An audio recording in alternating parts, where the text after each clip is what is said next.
নমস্কাৰ, মই আছিলো বিনয় কাশ্যপ। আজি আহক পঞ্চম মহাপুৰুষ যুগৰ আৰু এটা যুগৰ বিষয়ে জানো, যাক কোৱা হয় শংখ পঞ্চম মহাপুৰুষ যুগ। আৰু এই শংখ পঞ্চম মহাপুৰুষ যুগ যি কুণ্ডলীত থাকে, তেনে কুণ্ডলীবিলাক মনত ৰাখিব সমাজৰ কাৰণে খুব ভাল হয়। তেনে জাতক বা জাতিকাক সমাজৰ সকলো শ্ৰেণীৰ মানুহে সন্মান কৰি চলে, তেওঁৰ কথা মানি চলে।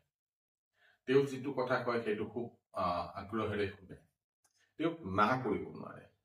আৰু যিহেতু যুক্তি তৰ্কত তেনে জাতক বা জাতিকা খুব পাৰ্গত হয়, তেওঁলোকৰ যুক্তি তৰ্কৰ তাত ভেলু থাকে আৰু সেই যুক্তি তৰ্কক মানুহে শুদ্ধ বুলি জ্ঞান কৰে।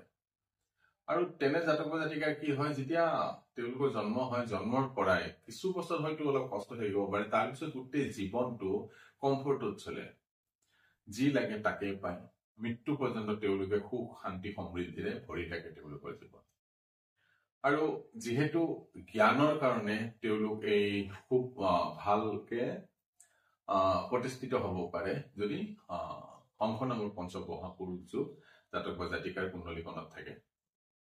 যদি চোৱা যায় যে চব ফালৰ পৰাই ই এটা ৰাজযোগ হয়, যিহেতু গুণী হয়, জ্ঞানী হয়, তেওঁলোকে তৰ্কশাস্ত্ৰত পাৰ্গত হয়, ধন সম্পত্তি আশ্চৰ্য আদি তেওঁলোকৰ থাকে, আৰু সমাজৰ লোকে তেওঁলোকৰ কথা শুনে, তেওঁলোকে যি কয় সেই বস্তুবিলাকক তেওঁলোকে কোনোদিনা না বুলি নকয়। এই শংখ মহাপুৰুষ যুগৰ নিৰ্মাণ কেনেকে হয় আমি জানো। কুণ্ডলী এখনত লগ্নৰ পৰা, সদায় চন্দ্ৰ ৰাশিৰ পৰা নাচাব, এইটো লগ্ন কুণ্ডলী পৰা চাব।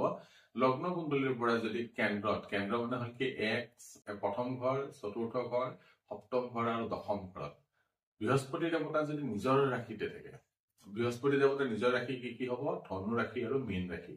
কেন্দ্ৰত যদি নিজৰ ৰাশিতে থাকে, বা বৃহস্পতি দেৱতাৰ যদি উচ্চ ৰাশি, মানে বৃহস্পতি দেৱতা কৰ্কট ৰাশিত উচ্চ হয়, বৃহস্পতি দেৱতা যদি কৰ্কট ৰাশিতে কেন্দ্ৰত থাকে, কৰ্কট থাকিব প্ৰথম ঘৰ, চতুৰ্থ ঘৰ, সপ্তম ঘৰ আৰু দশম ঘৰত যদি ধনু ৰাশিত থাকে, নাইবা মীন ৰাশিত থাকে, নাইবা কৰ্কট ৰাশিত থাকে, তেনেহলে এই শংখ নামৰ পঞ্চম মহাপুৰুষ যুগৰ নিৰ্মাণ হয়। আৰু জ্যোতিষ শাস্ত্ৰত যিহেতু ইয়াৰ বিষয়ে উল্লেখ আছে, যে অথেন্টিক টেক্সট বুক যেনে ফলদীপিকা, চাৰাৱলী, বৃহৎ পৰাশৰ আদি বিভিন্ন ধৰণৰ অথেন্টিক টেক্সট বুকত ইয়াৰ ৰেফাৰেন্স আছে। সেইটো কাৰণে আমি ক'ব পাৰো যে যি জাতক বা জাতিকাই এই যুগত জন্ম পায়, তেওঁলোকৰ সুখ শান্তি সমৃদ্ধি তৰ্কশাস্ত্ৰত বা টকা পইচাৰ ক্ষেত্ৰত জাতক বা জাতিকাই পূৰ্ণ বেনিফিট পোৱা দেখা পোৱা যায়। ধন্যবাদ।